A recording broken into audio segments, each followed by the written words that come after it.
All right. So, welcome to another episode of Satisfying Static. Getting the random word generator hot and ready. Oh my god. The first word is honest. Ooh, I And mean, I okay, we can go with it. will I have no qualms.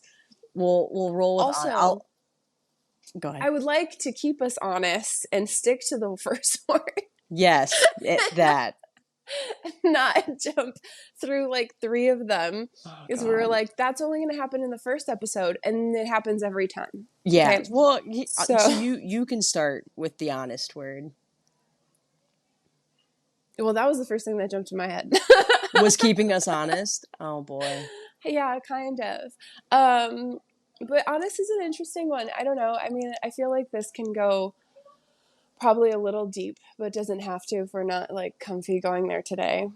Um, but yeah, I feel like honest is hard to come by. That's like a really hard skill that we're not taught. And like we beat ourselves up for sometimes not being honest, but it's like really hard. Like we lie to ourselves all the time. So, Yeah, so I think I agree with that, but I think honesty I was once told by someone who I hate with a fiery passion, so take that for what it is. okay. Perception is reality, and I think True. honesty is perception, right? So if you're telling someone something that you truly think happened or didn't happen because your perception is just broken or altered or different, you feel as though you're being honest even though you aren't, which has happened to me. It 100% has happened to me. Before I got you know this before I got diagnosed with ADHD, I had this short hair trigger as far as angry reaction goes. So I would fly off the handle. I would have no idea of the things that I said or I did. Mm. So when my ex would approach me and be like, "You said this," I'd be like, "Nope, sure didn't. I didn't say that. You're crazy." And she'd be like, "You're gaslighting me. You did." But in my mind, I'm like, "No, I really didn't. I Mm-hmm. really don't remember saying that." Mm-hmm. But I 100% did. Mm-hmm. And it's because my perception of the event was all defense, no offense, and her perception of the event was all defense, no offense. And so she could hear all my offense where I couldn't. Yeah. So, yeah, I think honesty is hard if you don't have the ability to have open perception and really understand all sides of certain things. And honesty is just like it's subjective, right? Like, do you consider honesty not lying by omission? Um, so that's an interesting question, but I was also going to say the same thing that honesty is subjective because like being in the closet for 30 years, absolutely, like I was walking around lying left and right, but I was lying to myself. So Right. in that case, and lots of people can relate to this, you're walking around like you believe you're telling the truth even though something about it feels weird or off or wrong. And you Right. go through your whole life like saying that as if it is the truth, because to the flip side of honesty is denial, right? So like you can only know what you know.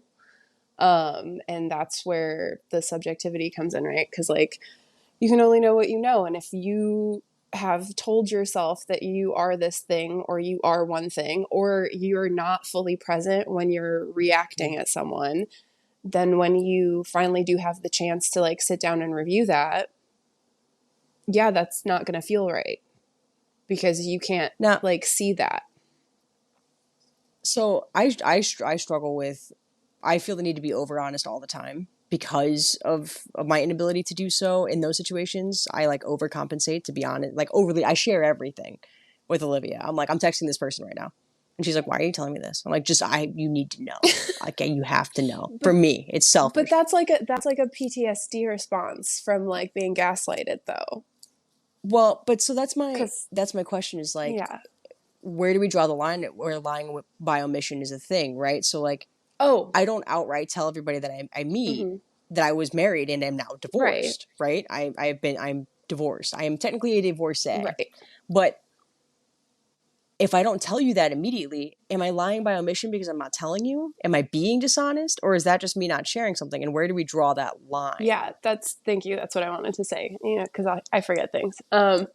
So with that, I think it comes down to intent. Like, it becomes a lie when you are actively trying to withhold information so that the person doesn't get it for whatever reason. But if it's just a piece of information about your life that someone doesn't need right now or doesn't necessarily deserve, like, I don't think that's lying by omission. You're not lying. It's even in those cases, like, if you are, if it's someone who doesn't really matter in your life, I'm like, who cares? Like, are you ever going to see this person again? Who knows?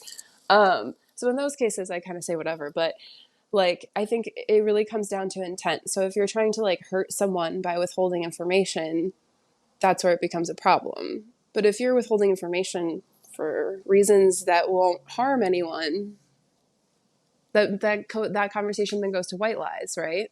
Like, what is and isn't a white lie. Yeah, so I think a big black and white example of this would be like cheating, right? Where you're like, you are out with friends, you meet with someone, they don't straight up ask you if you have a partner, but you are flirting with them as if you don't. Right. You not Yeah. saying that you have a partner is lying by Yes. omission Yeah. with intent to do something malice towards your partner Right. Or or that whatever, if person. you're in a monogamous relationship. Or that Right. or that Right. person, because you're trying to deceive them into believing Right. something that's not true. So yeah, absolutely. Yeah. In that case, that would be that to me, that would be like, yeah, being dishonest, being willfully That would be dishonest. being Yeah. dishonest. Yeah. I think like with a lot of things, it all comes down to intent, you know? So Yeah. like if like my intention is somehow to hide something because I think if I tell it to you, I'm going to get a negative reaction, then like something's wrong there. Yeah. Yeah. I think intent does have a lot to do with that. I think, I don't know, I think our generation is a lot better about being honest and owning kind of all of the things up front right away. We almost we almost use it as like a messed up defense mechanism. We're like, you know what? If I just, it's like trauma dumping. If I trauma dump everything on you and just I'm very honest about everything right up front, maybe you'll just leave me alone or you won't hurt me worse because you already know all of these things that I suffer from and I'm going through and whatever because I'm overly honest. Maybe. I think there's like an effort in like trying to connect with other people who feel the same way too.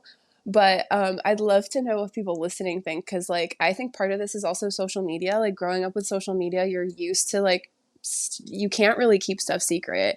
Like stuff is gonna get out. You don't know who's recording what. You never know when you're gonna be on whose story, and so you grow up with this feeling of like, well, if it's going to be public anyway, then I better watch my ass or like be careful about what I'm doing or just be upfront and own it because Yeah. somebody somewhere is going to talk about it. So that's kind of how, for me, I'm like, I feel like our generation is just a little bit more about like honest because we're just like always online. But what the hell I was I think going to say after that? that's a really interesting point because you always hear that phrase like your character is what you do and nobody's watching. Mm-hmm. And I think 99.9% of us now, at least our generation, feels like someone's always watching. I do. I Totally. feel like I am always on. I feel like someone is always watching me. And I think I've tricked my mind into doing that very intentionally so that I am always on my best behavior. I always pick up that trash that I walk by on the side of the road. I always put that extra cart back. I always, I always try to open the door for strangers. I always try and do those Mm-hmm. things because I know that even if nobody is looking at me right now, I'm still looking at me. Yeah. And in some ways, my brain will splinter and roast myself just as bad, if not Mm-hmm. worse, than if someone were recording me doing it Right. and blasting it on the internet. Right. But So yeah, that is interesting. and I had another point, but I forgot it. So Happens the best we'll of have to us. circle back to that one. But shoot, we were talking about internet and I wish something that, not to get too political, but that some version of a representative would sit down and be like, yeah, I couldn't get this thing done. Here are all the reasons why. literally from step A to step Z. I want to know all the things that you tried to do and in what ways they failed and why. Because I feel like often it's just like a representative that's like, oh, it failed because of, insert vague reason. It's like there is a systematic approach to this, and it failed at one of these steps. And I just want you to lay it all out for me. The person who knows very little about poli sci, I know nothing, truthfully, Mm-hmm. lay it out for me and tell me why it's not possible. Student loan forgiveness. I would love for them to lay it out and tell me why it's not possible Mm-hmm. for them to just sign off on it. Just explain it to me like I'm a toddler, and we'd all feel better about it. I feel like that level of honesty and transparency is something that is greatly lacking in powers that be at all sorts of levels. It's like no one's letting you peek behind certain Mm-hmm. curtains, and it's really frustrating. Yeah, that's because there's things hidden behind those curtains. So Well, of there's course, like yes, there's a yes. reason for that, right? So there are some politicians that will. I know at a time Bernie Sanders was sharing a lot of information. There are other organizations, this is all public, that will walk you through the steps that a bill has gone through and all the different edits and changes. There are some lovely, amazing, patient people online who will read through those changes and put them, like, write them out to you in regular old English, but you do have to go out and like kind of find that information. There's a couple of TikTok users that I follow who do this, like Sure, Under the yeah. Desk News. Oh my God, V is yes, great. yes. She's great about hammering out Amazing. kind of everything political wise. And then Sean I follow on TikTok, who he's the guy that reads the terms and conditions so Oh, you I don't have love to. him. That Yes, guy. yeah, Yeah. yeah. He's What's great. his He's handle? gone Because through I need to send him to a it's friend. I think it's like Sean SV or Sean. I'll put it in the description of Yeah. this episode, but it's Sean SV or Sean something like that. And I literally I binged through almost all of his videos, and he's gone through all the major updates, and he's gone through all the Mm-hmm. TikTok stuff, and it's been super helpful. And thank God for those people. I just wish, and I hope as our generation gets older that we all take on that stance of there is information. We're in a world where we have all the information available at our Yeah, fingertips, limitless. but we need colanders. We need people Yeah, to sift these things through and give it to us in bite-sized chunks that we can digest and totally. understand. And it's the same thing with science. And I talk about this a lot, but I wish people took two classes in high school: CPR Mm, that'd be and helpful. biologic information literacy. And what that class is, it's called BioLit. I sat down and I had to dissect all these papers and explain why it was a bad study, what could have been better, and why it was good science or bad science.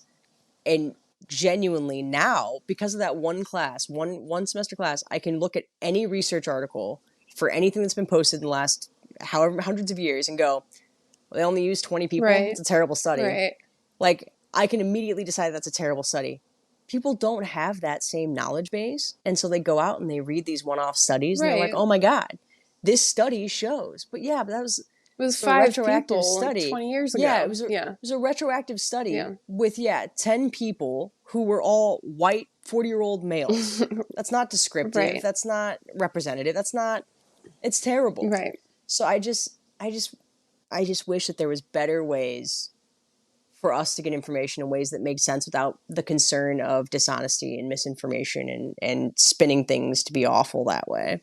Yeah, I mean, there's a lot to blame for that. Clickbait is one of those things for sure. It all became about website traffic for a really long time, and how do you get people to read your article? You got to spin it in a crazy way sometimes. So that's rough. But yeah, I do agree with you. Everything starts at education, and we aren't educated on the things that are important to society. And then we're like And we just thrown aren't out there and are expected to be like upstanding human beings in society with no idea how to do that. and we just aren't educated on how to sift through the garbage. How to look Yeah. at something critically and not Yeah. Critical thinking. We're not taught critical thinking. Yeah. critical thinking. Well, not critical thinking that matters, right? Like we're taught Yeah. critical thinking in like certain things, certain concepts, because schools try and teach critical thinking, but they don't teach Do critical they? thinking about. I think so. I I had a whole subsection in my English class that was critical thinking, Yeah, we but it probably all wasn't did. That one 2 week bit that you were taught But critical it thinking wasn't because it was on it the wasn't critical ACTs? thinking, right? But it wasn't critical thinking of ethical things. It was Right. critical thinking of like Bobby's got 6 boxes. It was like a math critical thinking situation, right? Where like Bobby's got 6 boxes. If he broke those boxes down, he would have 24 pieces. Now, if he had those That's a 24 word pieces, problem. how many boxes could he make? That's still math. That's not critical thinking. Well, I honest to God can't remember any other version of critical think. Well, that's not true. So I guess in my late class we would read a book and then we would talk about Yeah. certain things going on in that book, but most of them were like around adultery, not like Right. race or Right.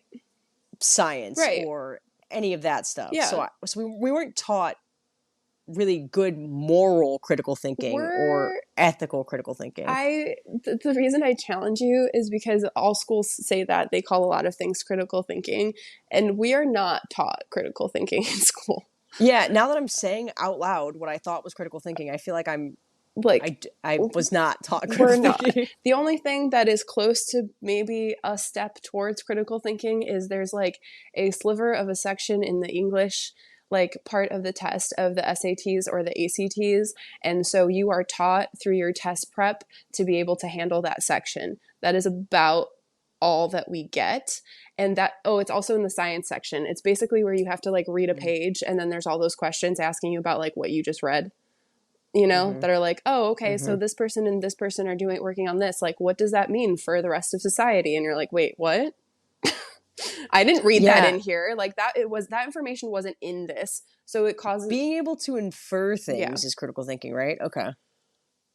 Yeah, it's, So I remember that. I yeah, remember that exact section where they're like, read this paragraph. What can you infer right. from? Reading this. Yeah, and it's always one question because the rest of those multiple choice questions are directly from the reading. So you basically get Right. a chance to do what, like 4 to 6 questions on critical thinking in high school, and then you are off to college. Have fun.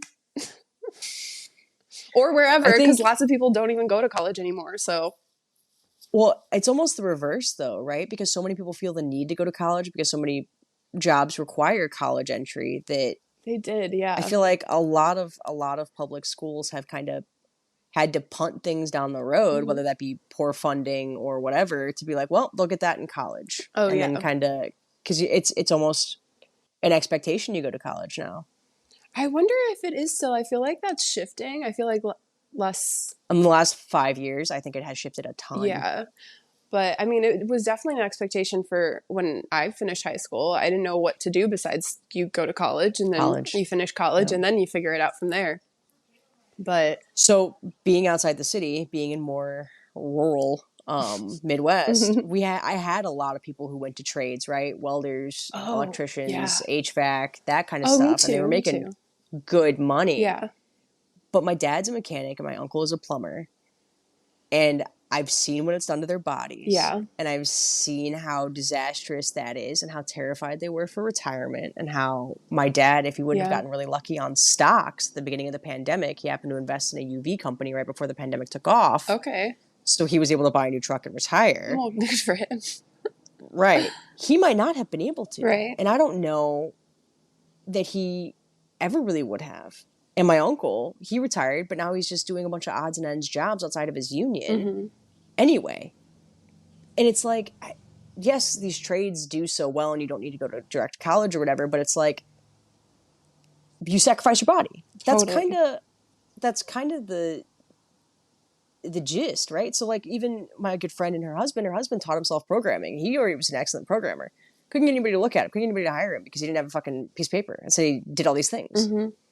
So he had to pay to go to college and pass all these classes that he was already doing Mm-hmm.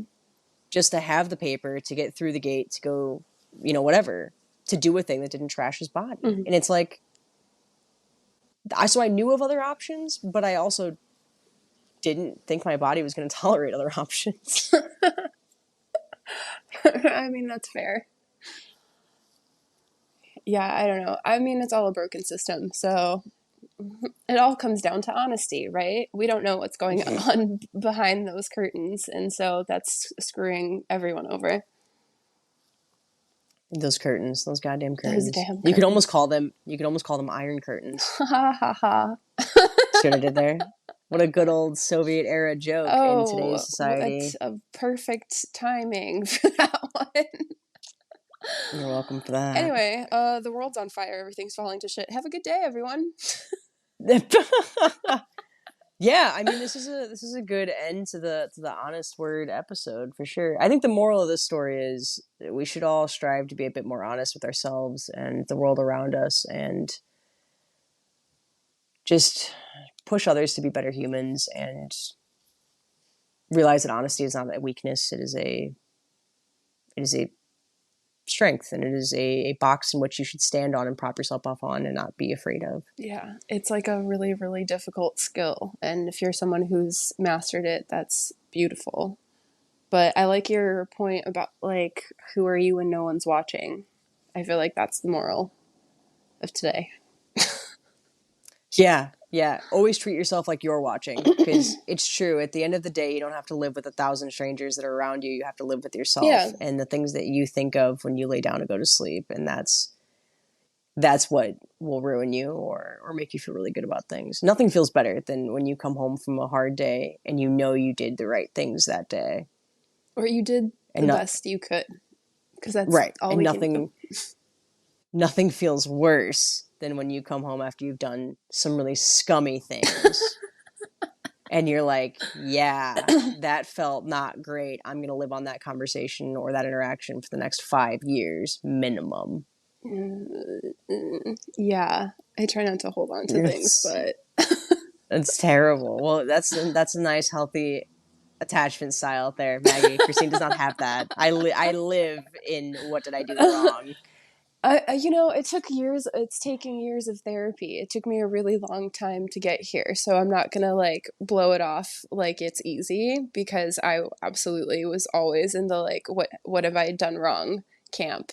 So all I have to say to that is it took a lot of fucking tears and therapy. And if you're in the middle of this process and trying to get here, keep going, because nothing has been more freeing than just like not giving a fuck about all the little things that don't matter. Oh, It's beautiful. that's such a good way.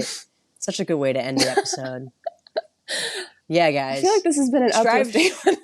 strive to be like Maggie. Be honest and learn to let go of the shit that just doesn't matter. So much of it just doesn't at the end of the day.